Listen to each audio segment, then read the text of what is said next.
Bonsoir à toutes et à tous. Merci d'être venus encore aussi nombreux ce soir pour cette traditionnelle cérémonie des vœux. Mais vous voyez, le Palais des Congrès est bien trop petit. C'est pour ça que je salue tous ceux qui sont dans les salles à côté. Mais c'est bien la dernière année que nous faisons les vœux ici. Et c'est une manière aussi de rendre hommage à ce bâtiment qui a été construit en 1984 et qui va vivre sa dernière année, puisque on le verra tout au long de cette soirée, il va être remplacé par un palais des congrès de 1200 places. Alors j'espère que l'année prochaine, vous rentrerez tous dans la salle principale pour que je puisse vous avoir face à moi. Je voulais aussi remercier le service communication de la ville d'Agde qui a effectué ce film, vous l'avez compris, qui retrace l'ensemble des réalisations qui ont été effectuées sur la ville depuis 2001. Et vous voyez que c'est une ville qui s'est transformée. C'est une ville aussi, depuis maintenant 17 ans, qui rime avec qualité de vie. Et ça a toujours été notre leitmotiv. Qualité d'accueil aussi, de l'ensemble de tous les visiteurs, les touristes qui viennent nous rejoindre. Et puis tous les nouveaux habitants, puisque lorsque j'ai été élu maire en 2001, nous étions pas tout à fait 20 000. Et cette année, au dernier recensement, nous sommes désormais 27 383. Donc c'est bien la preuve que notre ville est attractive et nous en sommes ravis. Cette ville d'Agde qui doit justement conserver son caractère, son identité, et puis toujours cette qualité-là qui fait cette attractivité. Alors ce soir, je voulais aussi vous parler de la vie quotidienne, pas uniquement que des projets. D'abord, avant de commencer quand même, je voulais surtout vous souhaiter mes meilleurs vœux, tout simplement. Mes meilleurs vœux de santé, de bonheur et de joie, et puis surtout de bien vivre dans notre cité, de toujours être rassemblés, d'être ensemble, comme on l'a été à l'occasion des repas des aînés dernièrement, de faire en sorte qu'on se parle, on échange et qu'on puisse faire de cette ville une ville où il est agréable d'y déambuler et justement de se croiser. Voilà, donc on le sait, vous êtes souvent des gens qui viennent des quatre coins de France. Pour tous les nouveaux arrivants, et bien je dirais que notre devoir aussi d'élus, et toute l'équipe ce soir est là, et je les citerai au fur et à mesure, c'est notre devoir aussi de faire en sorte que vous soyez les mieux accueillis possible. Alors ce soir, je voulais surtout aussi vous parler de vie quotidienne, vous dire un petit peu tout ce que nous envisageons de faire, puisque nous sommes à mi-mandat.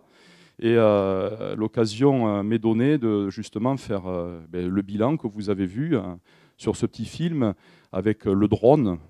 Ce film a été effectué par un drone. Et puis surtout de vous parler de vie quotidienne. Et vous vous souvenez peut-être, pour ceux qui étaient là déjà en 2001, bien que notre impératif, c'était surtout d'avoir une ville la plus sûre possible. Pour cela, il a fallu bien entendu moderniser le service de la police municipale, faire en sorte d'abord de l'accroître, et c'est un des rares services justement sur la ville d'Agde où nous avons accru les effectifs, puisque nous comptons atteindre 60 policiers municipaux d'ici la fin du mandat, et le colonel Bonafou, Jérôme Bonafou, adjoint à la sécurité, s'y attelle tous les jours pour faire en sorte que nos policiers assurent la meilleure sécurité possible. Et nous avons donc, pour ce faire, diversifier leur mission. Nous avons maintenant, par exemple, une police de l'environnement. Nous avons même mis en place dernièrement une police de l'urbanisme, parce que malheureusement, parfois dans cette ville, les règles d'urbanisme ne sont pas toujours les mieux respectées. Nous avons bien sûr formé ces policiers. Nous les avons armés, mais cela, ça fait bien longtemps déjà. Et désormais, ils sont d'ailleurs dotés de pistolets semi-automatiques. Ils ont été habilités, donc ça montre aussi tout ce professionnalisme. Et puis nous avons aussi diversifié les outils utilisés. Ça va de la moto au cheval, en passant bien sûr par des véhicules de dernière génération. Et puis surtout, puisque je suis un ancien policier national, vous le savez, un ancien officier de police, nous avons toujours à cœur qu'ils travaillent en bonne intelligence avec le commissariat de police et puis avec toutes les forces de gendarmerie qui sont au large, et puis les forces de sécurité sur les quais, et puis désormais celles qui assurent aussi la sécurité du village naturiste. Voilà, donc cette police municipale, bien sûr, elle est aidée par un centre superviseur urbain, et ce centre superviseur urbain, notre objectif aussi, c'est de le doter prochainement de 100 caméras qui vont justement pouvoir surveiller tous les agissements, et notamment tous les petits trafics aujourd'hui qui se développent parfois, des trafics de drogue. Et donc, nous avons un matériel high-tech aussi, puisque nous avons remplacé l'ensemble de ce matériel. Nous allons d'ailleurs déplacer le centre superviseur urbain, puisque lorsque ce palais des congrès cessera sa vie ici, le centre superviseur est juste à côté de nous, et donc il va déménager au-dessus du poste de police mixte, mais j'y reviendrai tout à l'heure. Voilà, donc ce CSU, comme on dit, va nous permettre également, à travers un nouveau logiciel qui s'appelle Map Révélation, un logiciel qui nous permet de savoir, d'anticiper la commission d'actes délictueux, tout simplement à travers des études mathématiques. Et donc nous sommes dotés de ce logiciel-là cette année pour connaître un peu mieux les coins les plus criminogènes de notre cité. Voilà, donc la vidéo-verbalisation également qui sera mise en place parce qu'il est inadmissible parfois que des gens discutent dans des rues pendant un quart d'heure et qu'ils les empêchent les gens de circuler. Donc nous mettrons dans les rues les plus perturbées par ces comportements, eh bien, une vidéo-verbalisation en place. Et puis bien entendu, nous continuons aussi avec la surveillance des plages, puisque nous n'avions plus d'aide de l'État comme on l'avait avant sur la surveillance des plages, et nous avons mis en place une brigade de plage. Alors, vous avez ici la photo de ce à quoi va ressembler le commissariat du Cap d'Agde, que vous avez en milieu de parking, devant l'avenue des Sergents. Et donc vous voyez que le centre superviseur urbain va venir se poser au-dessus du commissariat existant, et que là aussi nous ferons un poste de police mixte comme nous l'avons fait en centre-ville d'Agde, pour que justement les patrouilles de police municipale et de police nationale puissent véritablement assurer votre sécurité ensemble. Et puis la sécurité au quotidien, c'est aussi, on le sait, parfois des jeunes, parce que leurs parents oublient de les mettre à l'école, parce qu'ils traînent dans nos rues. Souvent, c'est comme ça, c'est le cas. Nous avons créé une maison de la justice et du droit, et avec le procureur de la République, nous avons mis en place des rappels à l'ordre que je préside, ou avec Jérôme Bonafou, qui me remplace de temps en temps, eh bien, où nous sanctionnons à l'instant, lorsque les jeunes, justement, commencent à dévier de leur trajectoire, eh bien, nous les recevons avec les parents, et nous leur rappelons les règles de société. Donc nous nous impliquons directement, y compris dans la sanction, parce que souvent la justice est lente, vous le savez, et il nous faut impérativement rappeler ces familles à leurs devoirs et ce que nous faisons. Et puis bien entendu, comme cette ville a énormément de festivités, vous l'avez remarqué d'ailleurs, depuis 2 étés, nous n'avons jamais cessé une animation à cause des actes terroristes. Nous n'avons pas voulu prêter le flanc à la peur, bien entendu, que le terrorisme a jeté sur notre pays. Et donc nous avons maintenu nos activités, mais bien entendu, nous avons aussi renforcé les dispositifs de sécurité qui parfois sont très lourds, mais que nous devons, bien entendu, en termes de dispositifs pour assurer tous les visiteurs qui viennent nombreux, notamment. Ici, c'est une photo de la Seine flottante qui attire énormément de monde. Voilà, et une ville sûre, eh bien, c'est aussi une ville durable. Nous sommes de plus en plus nombreux dans cette ville, également sur la côte méditerranéenne. Et donc, notre devoir, c'était aussi d'assurer la pérennité de la ressource en eau potable, parce que le changement climatique est là, qu'on le veuille ou non. Et donc, ce projet de réutilisation des eaux usées, c'est une première nationale. Nous avons déjà les réseaux d'eau, sachez-le, les plus performants de France. Ils font partie des plus performants de France, c'est-à-dire que nous avons 87% de rendement des réseaux. Lorsque l'eau part de la source, il y a 87% de cette eau qui arrive à votre robinet. C'est une performance nationale. Donc nous avons quasiment atteint le maximum. Il y a toujours une petite perte que nous ne pouvons pas régler. Et donc pour trouver de nouvelles solutions, eh bien, nous avons décidé d'arroser le Golfe avec de la réutilisation des eaux usées, puisque nous avons, vous l'avez vu dans le film, une station d'épuration des plus performantes. Elle s'appelle Posidonia, en référence bien sûr à l'herbier de Posidonie qui est devant nos portes, au large des côtes. Et donc ce réseau d'eau usée, bien vous le voyez, de réutilisation des eaux usées va correspondre, lorsque tout le Golfe sera équipé de ce réseau, à la consommation de 10 000 habitants par an. C'est considérable, 300 000 m3 d'eau, donc ça correspond carrément à une ville, à la consommation d'une ville, ce qui veut dire que nous assurons pour les générations futures tout simplement leur approvisionnement parce que l'avenir sera compliqué et aujourd'hui certaines cités ne peuvent plus accueillir de nouveaux habitants car il faut qu'elles trouvent de nouvelles solutions pour l'approvisionnement en eau. Vous avez d'ailleurs au passage l'implantation là du futur centre des moyens techniques municipal près de la station d'épuration qui va regrouper l'ensemble des services et qui sera chauffé également grâce à ce réseau de réutilisation des eaux usées puisque l'eau est toujours un petit peu plus chaude que la moyenne et donc nous avons trouvé un système pour réutiliser cette chaleur et là aussi pouvoir alimenter ces futurs bâtiments. Donc vous voyez, nous cherchons toujours dans ces nouvelles technologies avec nos ingénieurs, avec les ingénieurs des entreprises partenaires, eh bien, de nouveaux moyens justement d'assurer cette continuité écologique à laquelle nous tenons bien entendu. Alors, le développement durable, bien entendu, ça passe aussi par l'électricité. Il y a l'eau, il y a l'électricité. Je sais qu'au début, certains habitants avaient peur de l'installation de ces panneaux solaires, mais finalement, les parkings du Cap s'y prêtaient parfaitement bien. D'abord parce qu'ils assurent de l'ombre à ceux qui vont garer leur voiture, mais surtout parce qu'ils assurent de l'énergie propre. Vous le voyez, donc l'ensemble de ces panneaux qui ont été posés sur 2 parkings, devant la Clap et devant Aqualand, nous ont permis d'assurer l'électrification équivalente à 4 MW pour 4100 habitants. Et puis, les quelques arbres qui ont été abattus sur ces parkings, qui n'étaient d'ailleurs pas très en forme, ces platanes, la société qui a installé ces panneaux solaires va nous en replanter 335 à l'entrée du Cap d'Agde sur le projet de cœur de station, justement pour compenser. Il y a eu 220 arbres abattus, il y en aura 335 de replantés. Et puis, un projet dont on n'est pas peu fier, qui est également un projet maison, parce que je suis très fier des services municipaux, j'y reviendrai tout à l'heure, et vous devez en être fiers avec nous. C'est ce projet Réciflab, tout simplement, qui a été obtenu. On a concouru, parce qu'aujourd'hui, il y a des appels à projets nationaux, et Renaud Dupuis de la Grand-Rive, qui s'occupe de l'aire marine protégée, a donc monté un dossier.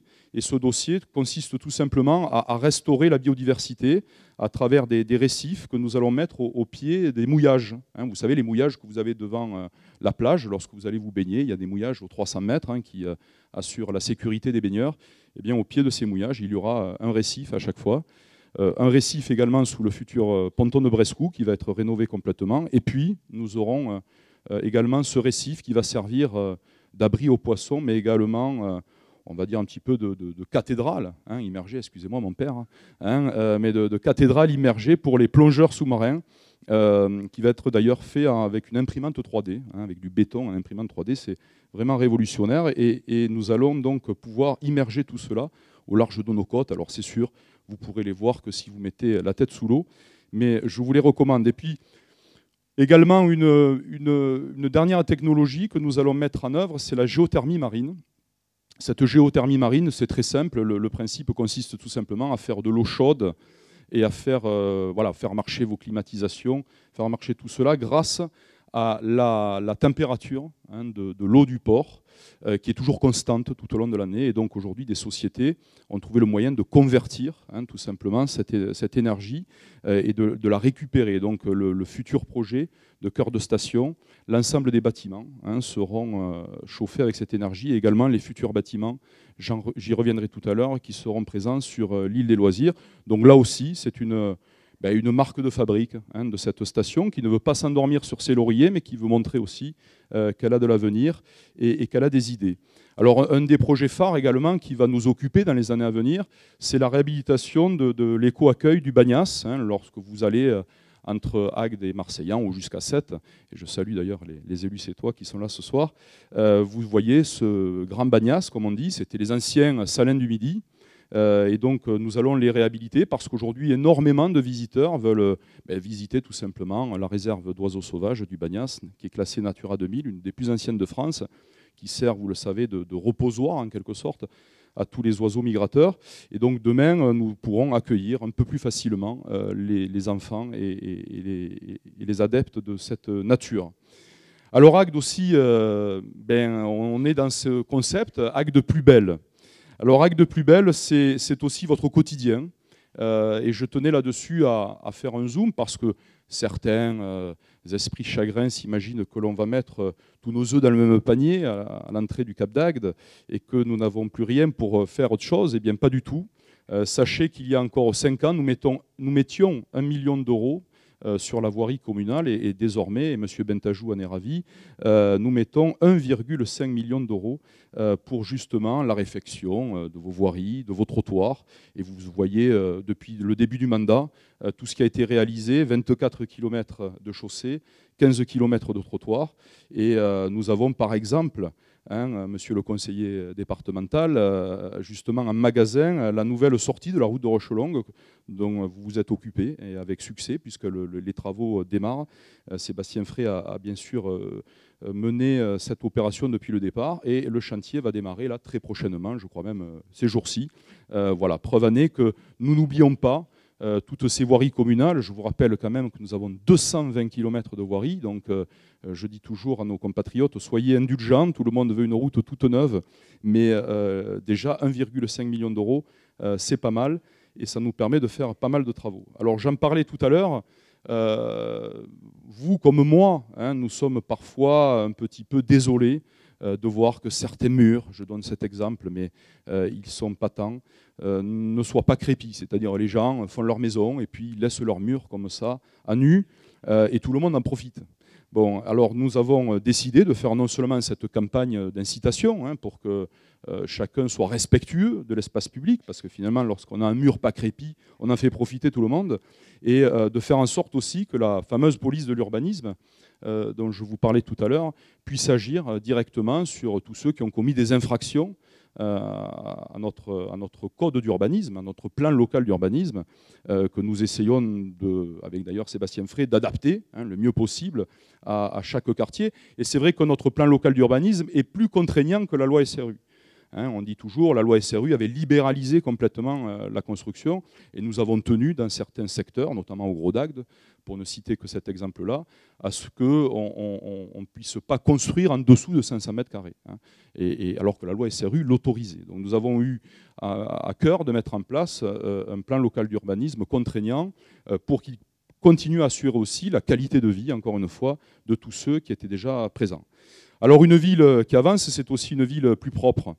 Et c'est vrai que comme vous, j'ai constaté à certains endroits qu'il y avait eu parfois des laissés-aller de certaines de nos équipes. Et là-dessus, j'ai demandé au directeur des services de me proposer une nouvelle feuille de route. Et donc nous allons décider, à l'instar d'ailleurs des comités de quartier, de faire en sorte que dans chaque quartier, chaque citoyen sache quel jour doit passer la balayeuse, quel jour doit passer le balayeur dans la rue, de manière à ce que chacun, dans la transparence, soit informé tout simplement de ces services publics-là. Et donc vous saurez prochainement véritablement quel jour votre quartier, votre rue sera nettoyée, au même titre d'ailleurs que nous ramassons aujourd'hui les bacs jaunes et les bacs violets tel jour. Et donc chacun aujourd'hui en a pris l'habitude. Au début on nous disait vous n'arriverez jamais à faire de cette ville une ville où les gens soient disciplinés. Et bien, finalement, tout le monde a joué le jeu, et aujourd'hui, le tri sélectif marche très bien. D'ailleurs, on peut le voir, il y a aujourd'hui beaucoup de points d'apport volontaire. Vous allez amener vos bouteilles en verre, vous allez amener, vous voyez, sur notre ville, rien que sur ce périmètre, 525 corbeilles à papier, 195 distributeurs de sacs canins, qui tenaient à cœur de M. Bentajou, pour que nos braves toutous ne nous polluent pas l'existence, 160 points d'apport volontaire et 2 déchetteries, rien que ça. Et toutes les villes ne sont pas dotées d'un tel matériel. Donc, on va continuer à améliorer. Et vous avez à l'image là un nouvel appareil, une espèce d'aspirateur géant qui s'appelle le Gluton. Monsieur Bentajou, c'est ça Voilà, je n'ai pas dit de bêtises. Alors, cette nouvelle organisation va se mettre en place. Et je vous le disais tout à l'heure, je ne suis pas peu fier de la performance de nos services publics. J'en veux pour preuve, si vous voulez, tous les prix que nous avons reçus tout au long de l'année. Et le dernier, je suis allé le chercher au Salon des maires. C'était le prix Territoria qui venait justement remercier l'idée que nous avions eue de mettre en rapport les retraités et les saisonniers pour que des saisonniers puissent trouver des logements décents lorsqu'ils venaient travailler et en même temps apportent un peu de subside à nos retraités qui en avaient besoin. Ce projet a bien marché. Il y a une cinquantaine de retraités qui ont joué le jeu. Nous avons eu également un prix pour la performance de nos services et qui se sont mis dans des normes AFNOR. Là aussi, il y a des normes. Je vais vous donner un exemple. Avant, tout le monde devait se déplacer pour inscrire son enfant à l'école, pour payer la cantine, pour acheter des places dans les spectacles. Désormais, vous pouvez les acheter en ligne, hein, c'est-à-dire sur Internet. Et donc, nous avons modernisé ces services-là et parce qu'aussi les agents de services publics ont fait les formations nécessaires et se sont remis en question. Donc, c'est pour nous aussi très important de montrer que ce dynamisme, eh bien, nous l'accompagnons et nous en sommes heureux. Alors, le dynamisme, il est aussi économique dans cette ville. Il n'y a pas que l'économie touristique. Nous avons, vous le savez, une zone d'activité, un parc d'activité économique au cœur de la ville qui s'appelle les 7 Fonds, où il y a, peut-être ne le savez-vous pas, 150 entreprises et 1000 salariés qui y travaillent. Et donc ce parc d'activité, cette zone d'activité a vécu. Hein, il n'y a pas d'arbres, il y a très peu de lampadaires, elle est très peu pratique. Et donc nous allons, là aussi, avec la communauté d'agglomération Hérault-Méditerranée, pouvoir on va dire, la moderniser, la remettre au goût du jour. Et puis surtout, mettre le haut débit Internet. Parce qu'aujourd'hui, une entreprise qui n'a pas accès à ce haut débit Internet, à ce ultra haut débit Internet, forcément est moins performante qu'une autre. Et d'ailleurs, au sujet de ce ultra haut débit, de nombreux compatriotes nous ont fait part aussi de leurs soucis, hein, notamment dans des zones littorales, de la difficulté à avoir ce fameux débit nécessaire pour pouvoir faire fonctionner Internet. Et donc là, nous avons réuni les opérateurs que sont SFR et Orange et qui se sont engagés pour le deuxième semestre 2018 à couvrir l'ensemble de la zone agatoise pour ce très haut débit. Donc ils vous proposeront tout simplement d'accéder, si vous le voulez, à ce nouveau procédé. Voilà, donc là aussi, le dynamisme est assuré. Le dynamisme, c'est aussi les métiers traditionnels. Nous respectons énormément la viticulture, Monsieur le Président, mais aussi la pêche, qui sont les deux métiers endémiques sur notre commune. Et donc, concernant la pêche, et là, c'est le département de l'Hérault, Monsieur le conseiller départemental, qui nous a largement aidés à faire en sorte que cette criée aux poissons soit désormais une des plus modernes de Méditerranée. Vous avez en quelques chiffres son activité. C'est quand même 5 millions d'euros de chiffre d'affaires. C'est 1500 tonnes de poissons pêchés tous les ans. Et d'ailleurs, je rends hommage à sa directrice, Madame Dessein, et le premier prud'homme, Monsieur Mirette. C'est quand même 300 familles qui vivent grâce à la pêche à Agde. Et je puis vous assurer que l'outil fait parfois un peu rougir nos voisins sétois, même si à Sète, la pêche est bien ancrée également. Mais nous avons là un outil qui assure la pérennité de ces métiers. Le dynamisme, bien entendu, il est aussi dans l'accueil touristique de nos plaisanciers. N'oublions pas que nous sommes le plus grand port public de France, un des plus grands ports publics. On est, avec La Rochelle, quasiment à égalité. 4000 anneaux, ça veut dire qu'il y a énormément de plaisanciers qui aiment à venir passer des vacances chez nous, à venir se reposer. Et là, nous sommes en train, actuellement, de restructurer la capitainerie qui est dans l'ancien avant-port, désormais Vieux-Port. Et donc le chantier est en cours et nous aurons l'occasion d'inaugurer ce nouvel établissement avant l'été prochain. Alors, une station balnéaire, bien entendu, doit toujours aussi montrer sa force et son attractivité. Le Cap d'Agde, nous en avons hérité. N'oublions jamais qu'elle est la première station balnéaire de France. C'est ainsi que l'avait voulu le général de Gaulle avec la mission Racine. Et notre devoir, ce n'est pas de s'endormir sur ce passé, mais au contraire d'en être fier et de pouvoir travailler à conserver ce rang. Et donc être plus attractif, c'est aussi avoir une stratégie de communication qui soit à la hauteur de l'événement. Et peut-être le savez-vous pas, mais notre office de tourisme est devenu intercommunal. Monsieur le directeur est là, je préside toujours aux destinées de cet établissement public. Et donc désormais, le Cap d'Agde, c'est la capitale d'un territoire, d'une agglomération, en termes d'image.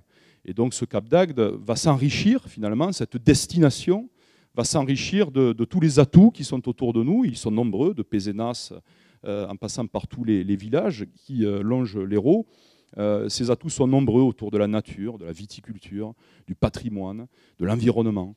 Et donc cette destination, Cap d'Agde, elle a vocation à devenir une destination qui soit plus uniquement en juillet-août, et déjà nous y travaillons, mais qui soit une destination finalement à l'année, hein, et c'est aujourd'hui, à travers cette nouvelle stratégie, véritablement le chemin dans lequel nous nous inscrivons à l'avenir pour pouvoir attirer de nouvelles clientèles grâce aussi à tous les moyens de communication qui sont autour de nous. Alors, je vais tout simplement vous laisser découvrir ce soir, vous êtes les premiers à le voir, on va dire le petit logo, hein, qui va être désormais le nôtre dans les 4 ans à venir. C'est une société, hein, de communication que nous avons mandatée, qui nous a préparé justement cette nouvelle stratégie. Voilà, hein, ça va être notre future marque de fabrique. Donc, on vous a mis un exemple. Hein, je ne sais pas si certains ont déjà voyagé, ou même, c'est pas bien loin, à Lyon ou à Amsterdam. Désormais, lorsque vous arrivez dans ces villes, vous avez ce type de meubles, entre guillemets, hein, de plein air, qui vient justement rappeler avec ce hashtag et le nom de la destination. Donc on vous a mis un exemple là. Demain, ça pourrait se situer ou sur le port ou dans le futur Palais des Congrès. Quoi qu'il en soit, c'est à la mode, c'est moderne, hein, et puis ça permet surtout de montrer et d'affirmer ce rang qui est le nôtre. Vous avez là aussi une déclinaison de la communication que nous allons lancer désormais pour attirer ces clientèles nouvelles et les clientèles aussi habituelles, puisque, bien entendu, demain, avec le nouvel outil du Palais des Congrès, nous allons développer le tourisme d'affaires, par exemple, hein, faire venir des séminaires d'avocats, de chefs d'entreprise, toute autre chose, faire aussi des animations toute l'année, hein, et ça, beaucoup de commerçants nous le demandent, mais bien sûr aussi être plus agressif sur Internet, parce qu'aujourd'hui, tout le monde, pour partir en voyage, eh bien, clique tout simplement sur son ordinateur pour choisir une destination, et donc il faut être présent sur l'outil Internet et être bien positionné.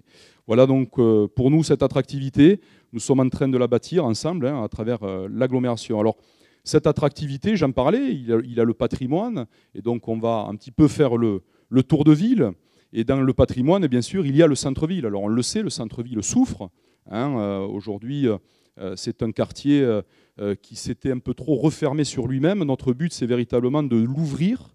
Il faut que ce cœur de ville, pour qu'il revive, pour qu'il retrouve sa respiration, eh bien, tout simplement s'ouvre à la ville, et il a des atouts pour s'ouvrir. Il a d'abord le fleuve, bien entendu, et il y a aussi cette promenade qui était plutôt une rupture qu'une ouverture. Alors, on vous a mis là bien, le plan de ce à quoi on aimerait que demain ressemble ce cœur de ville, et on va y plonger de manière plus précise. Je vous rappelle quand même que cette stratégie, bien entendu, nous l'avons démarrée depuis quelques années, puisque tout avait commencé par la réfection. On a quasiment fait la totalité des ruelles dans ce cœur de ville, hein, la réfection de la totalité des espaces dans le centre historique. Pour ceux qui s'y baladent, ils ont pu le constater. Le réaménagement de la place du jeu de ballon, nous l'avons vu dans le film. L'école de musique qui attire désormais 425 enfants, hein, sont inscrits dans cette école de musique. Et puis la libération des quais de la Marine qui aujourd'hui permettent cette déambulation et cette promenade sur ces quais ô combien riches en patrimoine. La rénovation des quais du commandant Réveil, hein, pour ceux qui font du vélo, bien entendu, c'est la rive opposée. Et aujourd'hui, ils permettent cette déambulation. Et puis, bien sûr, la réhabilitation du Moulin des Évêques, qui abrite aujourd'hui d'ailleurs une nouvelle salle polyvalente, et où d'ailleurs de temps en temps nous y faisons aussi les vœux, mais ce soir, vous le comprenez, il nous fallait cet écran. Le nouvel office de tourisme avec le site des métiers d'art, hein, qui est, je vous rappelle aussi qu'avant il y avait une perception à cet endroit-là, et donc le fait d'y mettre un office de tourisme, eh bien forcément ça ouvre un peu mieux les perspectives de ce cœur de ville. Nous avions également réaménagé la rue Ernest Renan, hein, qui était quand même pas très agréable avant. Et puis pour finir, nous avons créé ce parking de la vallée.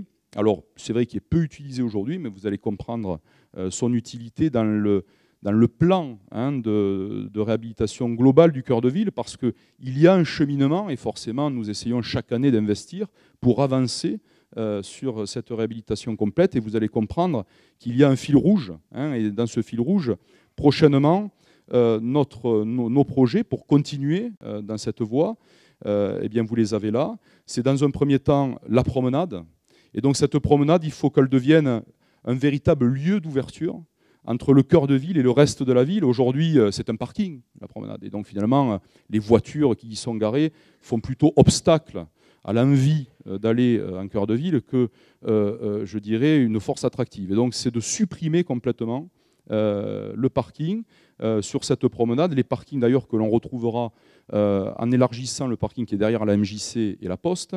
Donc, cette promenade qui doit être un véritable lien et qui doit aller de façade à façade sur sa partie nord et également nous permettre d'arriver jusqu'à l'Hérault, sur sa partie sud, pour montrer que ce cœur de ville véritablement s'ouvre sur le reste de la ville. Il faut que cette promenade, j'ai envie de dire, retrouve son caractère d'antan, qu'elle soit un véritable lien social et qu'elle permette à tout un chacun de s'y balader librement. Et donc vous avez là une évocation du chantier que nous voulons réaliser dans les années à venir, bien entendu, après avoir concerté l'ensemble des commerçants et l'ensemble des habitants qui se trouvent dans le secteur, comme nous le faisons à chaque fois.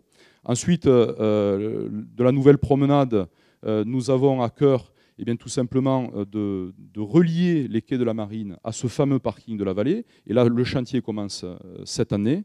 Nous allons pouvoir faire le premier morceau. Et donc, vous avez l'image de synthèse à quoi ça va ressembler, c'est-à-dire d'ici le début de l'année 2019, puisque nous allons faire le premier tronçon entre le parking de la Vallée et le pont des Maréchaux. Et ensuite, nous poursuivrons sur la deuxième tranche qui va du pont des Maréchaux jusqu'au quai de la Marine. Et donc, vous le voyez, là aussi, c'est libérer complètement les quais, c'est-à-dire mettre les voitures de l'autre côté, de manière à ce que les promeneurs, les piétons, redécouvrent tout simplement les beautés de ce fleuve. Voilà. Et à vrai dire, ce cœur de ville est bourré d'atouts, mais malheureusement, ils sont souvent obstrués par le trop de voitures. Et donc, c'est redonner de la liberté, redonner la vision de ces espaces et de ces perspectives que donne notamment le fleuve. Et pour ceux qui vont de temps en temps au Moulin des Évêques ou au Château Laurent, ils voient très bien de quoi je veux parler. Alors, la Maison des Savoirs, bien entendu, qui va également, parce que ce cœur de ville doit s'ouvrir aussi sur la culture. La culture est aujourd'hui un atout dans ce pays, la France, et mettre en avant notre culture et notre patrimoine en cœur de ville, nous pensons que ça va lui redonner des ailes également. J'y reviendrai tout à l'heure, il y a l'énorme chantier du Château Laurent, mais nous avons aussi, dès cette année, nous allons démarrer ce futur chantier qui consiste à mettre une salle de spectacle contre la Maison des Savoirs, où des troupes de théâtre viendront répéter, des troupes régionales, et nous en avons déjà beaucoup qui veulent venir ici, avec cette nouvelle salle de 220 places qui pourra accueillir donc le théâtre, je dirais, le théâtre amateur, et qui viendra enrichir l'offre culturelle en cœur de ville et sur la ville d'Agde. Également, la cave coopérative, Monsieur le Président, mais ça, c'est un projet des coopérateurs, mais je l'évoque quand même parce que notre cave coopérative va désormais demain, puisque c'est la cave Agde Marseillan, avoir une nouvelle cave coopérative qui va permettre de faire du vin encore plus de qualité, si tant est qu'il faille qu'il soit encore de meilleure qualité. Et donc, vous voyez que nous allons garder cette façade, puisque derrière, il y aura du logement, il y aura des commerces en pied de cave, mais nous allons quand même garder cette façade pour rappeler que la viticulture est quand même une profession importante et que nous tenons à laquelle nous tenons à rendre hommage, parce que nous l'oublions jamais, je le dis à chaque fois, c'est grâce à eux aussi que nous maintenons nos paysages, et plus il y a de vignes, moins il y a de gens du voyage, n'est-ce pas? Voilà, donc c'est quand même important d'aimer nos viticulteurs et de favoriser ce beau métier. Voilà, donc nous allons garder cette façade-là. Et puis, bien entendu, le site emblématique de la Méditerranéenne, qui doit permettre au cœur de ville de s'ouvrir encore plus, puisque comme vous pouvez le voir sur ce schéma, qui est une évocation, il n'est pas encore définitif, nous mettrons en place avec la SNCF une passerelle sur la voie ferrée, parce qu'aujourd'hui, les voies ne sont pas accessibles aux handicapés, et donc nous avons l'impératif besoin de mettre cette passerelle en place, qui permettra en même temps à tous ceux qui viendront du centre-ville d'accéder directement au site de la Méditerranéenne, qui est une ancienne friche industrielle, et qui va nous permettre de mettre en place surtout de l'immobilier d'entreprise, qui sera en lien avec la gare, et donc d'où l'importance d'avoir cette passerelle, parce que l'accès direct à la gare va faciliter bien entendu la mise en œuvre d'entreprises, quelle qu'elle soit, et puis surtout aussi le canal du Midi qui est de l'autre côté, et là nous aurons bien sûr des entreprises liées notamment à la plaisance. Je sais qu'il y a des plaisanciers ce soir, beaucoup ont à cœur d'investir sur notre cité, ils auront l'occasion de le faire ici même. Et puis bien sûr de la formation, un centre également d'archéologie qui intéresse l'ensemble des services de l'État. Et puis nous y travaillons aussi à mettre demain le siège de la communauté d'agglomération qui aujourd'hui est au fin fond d'une zone industrielle et qui aura certainement besoin à terme de trouver un endroit plus agréable. Alors bien sûr, ce projet va s'accompagner du creusement, comme on vous l'a toujours dit, et aujourd'hui nous sommes avec VNF à la manœuvre pour trouver les financements afin de creuser ce port de plaisance sur le canal du Midi qui va accueillir en moyenne 150 places de bateaux supplémentaires et qui permettra de faire une véritable halte nautique et donc d'accueillir là aussi tous ces touristes qui sont de plus en plus nombreux à emprunter le canal du Midi sur notre commune d'Agde avec l'hôtel Riquet de l'autre côté qui sera bien entendu réhabilité dans cet objectif-là. Voilà donc ce projet. La suppression du passage à niveau, eh bien, avec Sébastien Frey, nous étions encore en réunion en sous-préfecture il y a très peu de temps et avec la SNCF, donc ça y est, on est sur la dernière phase et donc le chantier doit démarrer en 2019. Ça a été long et difficile parce que d'abord il va falloir arrêter les trains pendant 3 jours et donc la prévision des travaux est très précise. La SNCF a calculé ça de manière à ce que le rétro-planning tombe véritablement sur le week-end.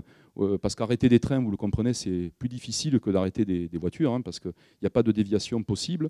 Et puis surtout, nous sommes heureux de pouvoir enfin réaliser ce chantier, car il est d'un aspect très bloquant pour l'épanouissement de notre cœur de ville, bien entendu. Donc là aussi, ça va permettre, bien sûr, au cœur de ville de s'ouvrir sur les communes voisines, notamment la ville de Bessan, et puis d'avoir cette fluidité qui favorise l'économie locale et notamment l'économie de la zone de la Méditerranéenne.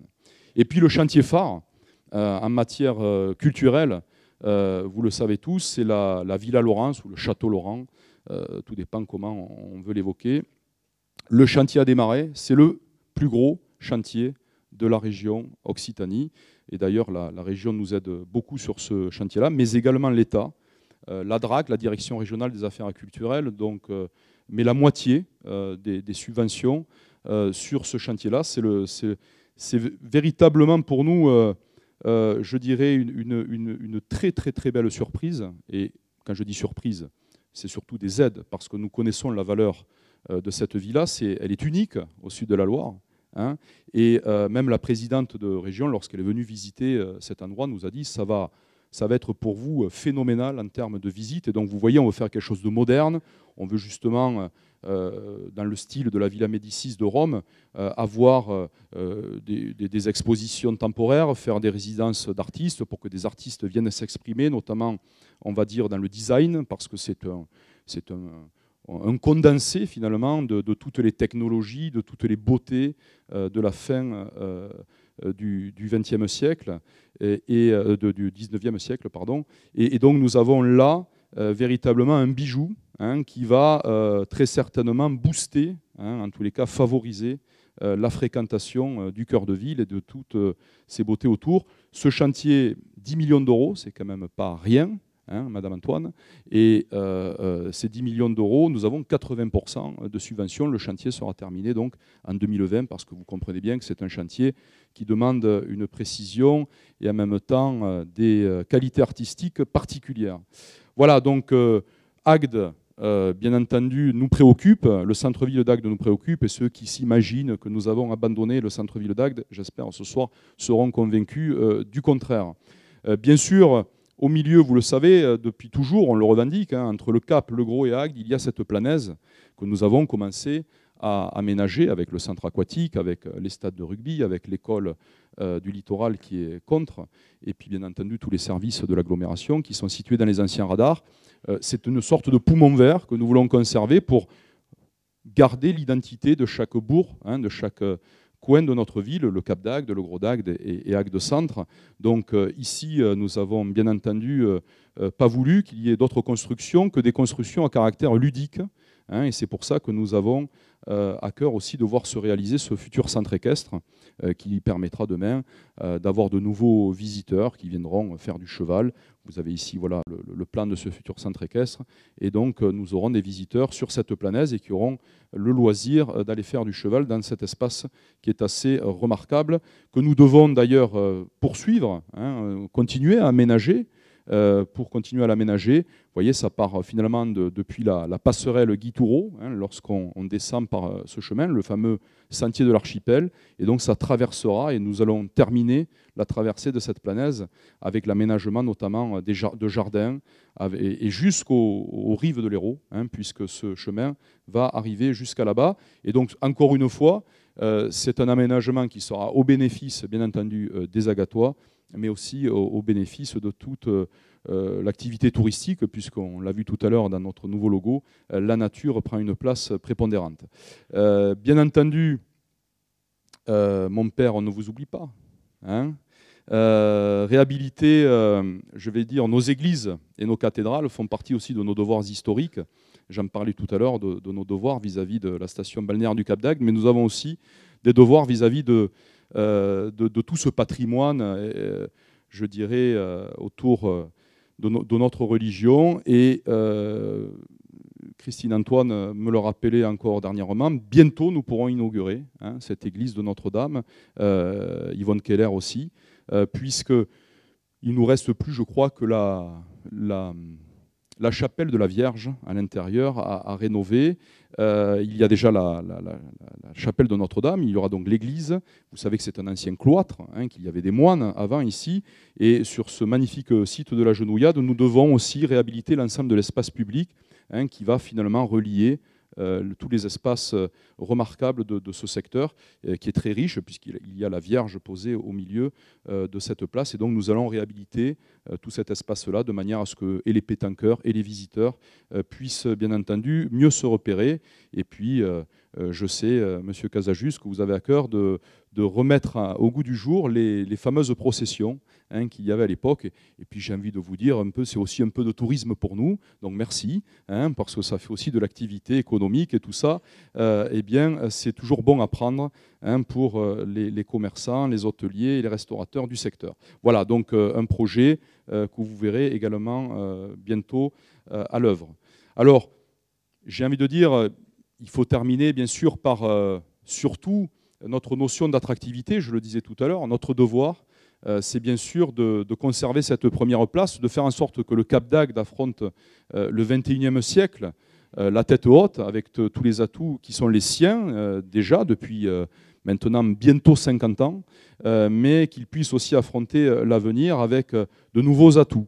Et bien sûr, on vous l'a déjà développé, mais désormais nous avons entre guillemets la photo de ce à quoi ça va ressembler à l'arrivée.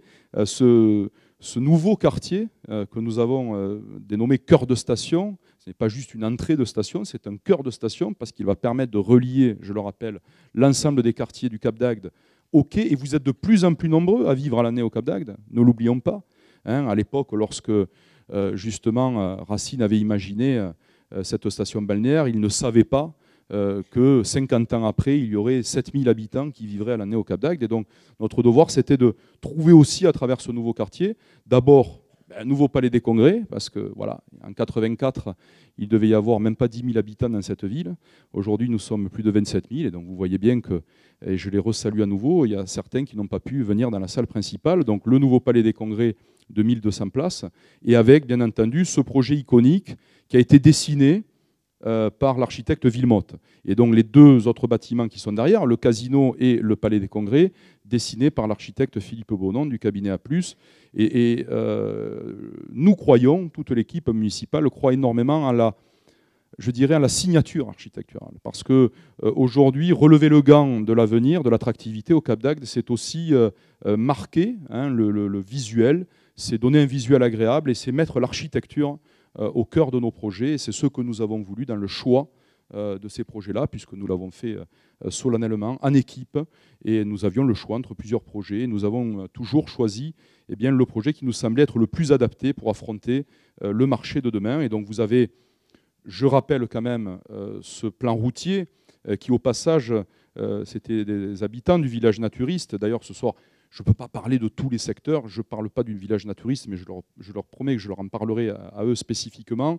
Nous avons économisé quasiment 1 kilomètre de voirie pour lorsqu'on arrive sur le Cap d'Agde, puisque vous vous souvenez très bien, c'était un enchevêtrement de voirie, tout cet espace-là.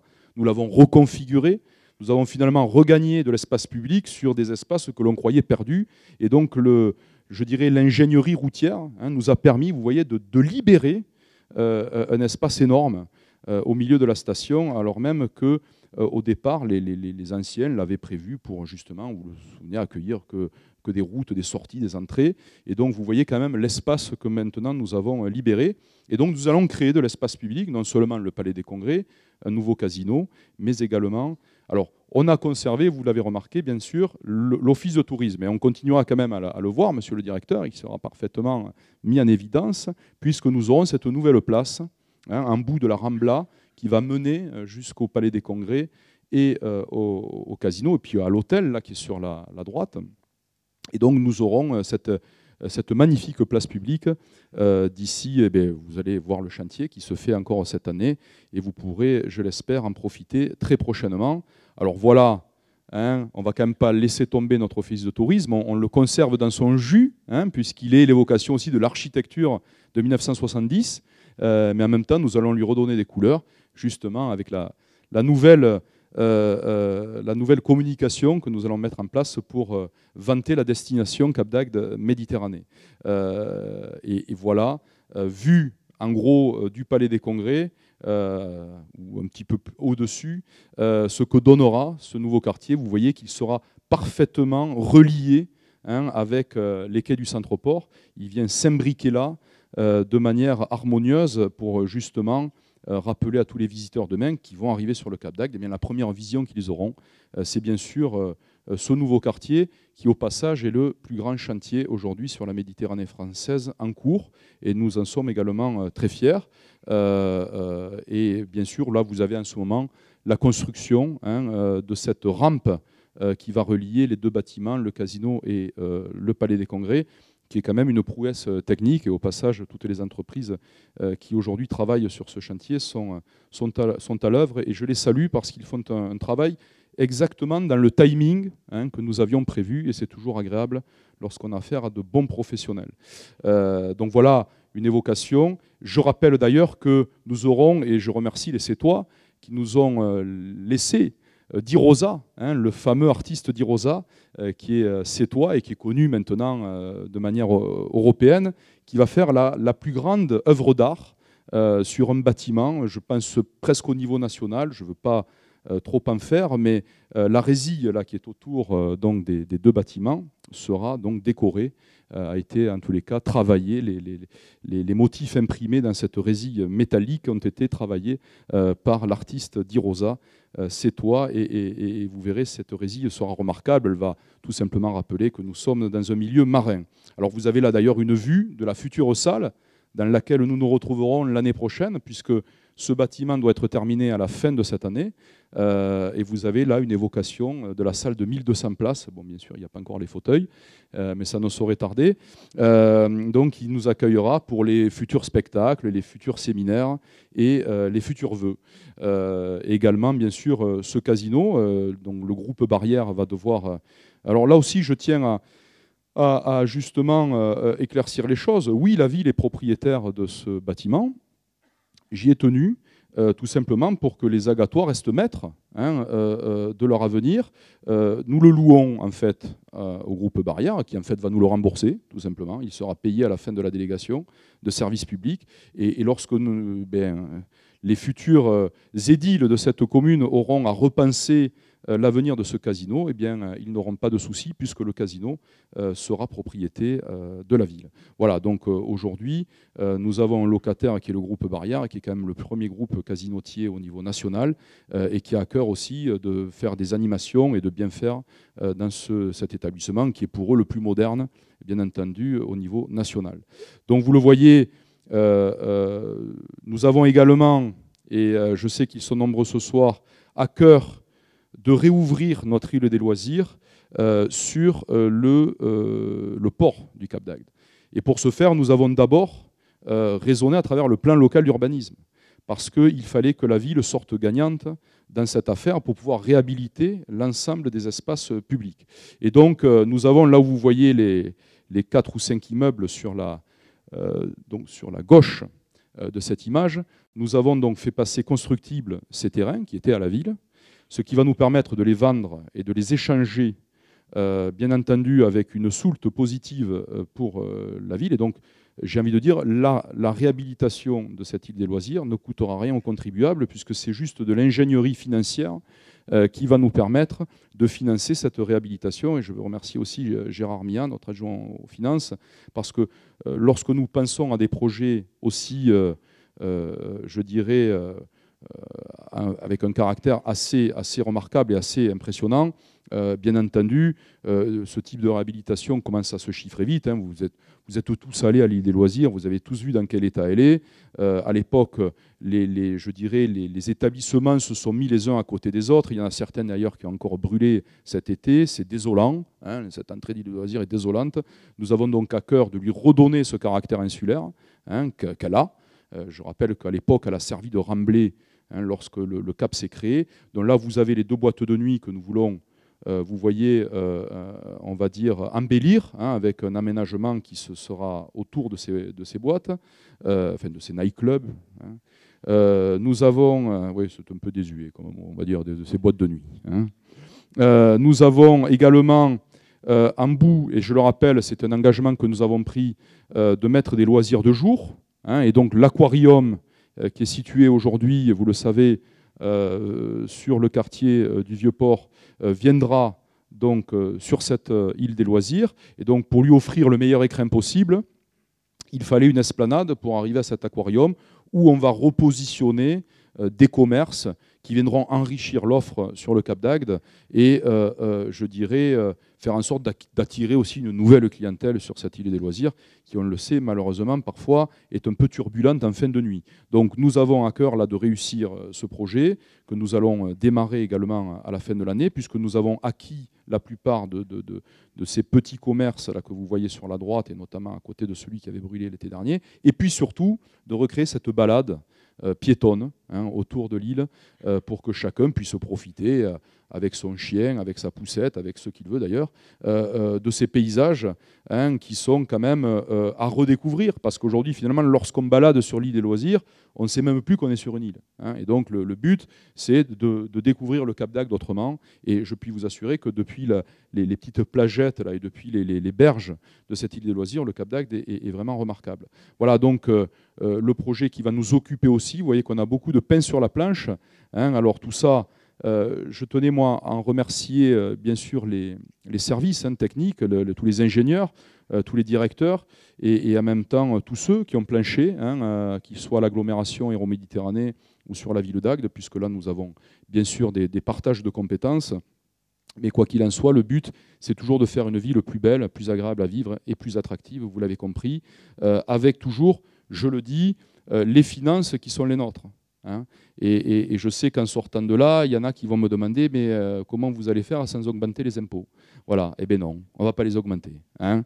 On va se débrouiller avec nos finances, encore une fois, je vous l'ai dit. Derrière tout ça, il y a de l'ingénierie financière, hein, il y a des ventes de terrain, il y a des rachats, il y a des choses que l'on arrive à monter, il y a des subventions aussi, et jamais la ville d'Agde n'a été autant subventionnée qu'elle l'est aujourd'hui, que ce soit par l'État, par la région, par le département, parce qu'elle a des projets, et parce qu'elle les met en œuvre, et parce qu'elle les partage. Voilà. Et ça, pour nous, c'est une marque de reconnaissance, quelles que soient les opinions politiques des uns et des autres. C'est avant tout le projet qui rassemble, et nous en sommes fiers, ne serait-ce que le passage à niveau, hein, de la SNCF, qui va coûter entre 12 et 14 millions d'euros. La SNCF met la moitié, donc c'est toujours une manne bonne à prendre.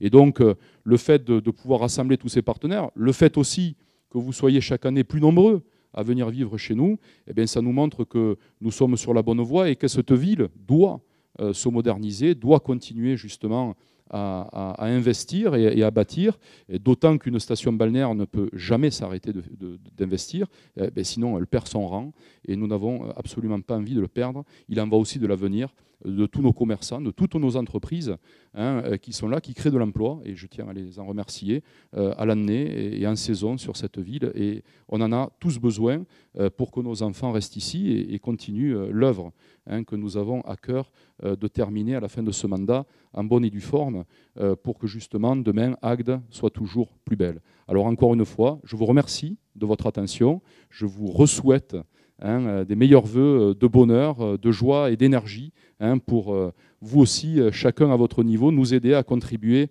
à toutes ces réalisations, à faire en sorte que nous respections tout simplement les engagements que nous avons pris devant vous en 2014, parce que la politique de la cité, c'est ça. C'est d'abord faire en sorte que l'on respecte ce que l'on a dit. Et en tous les cas, c'est ce que nous avons à cœur de faire avec l'ensemble des élus de la majorité municipale que je salue ce soir.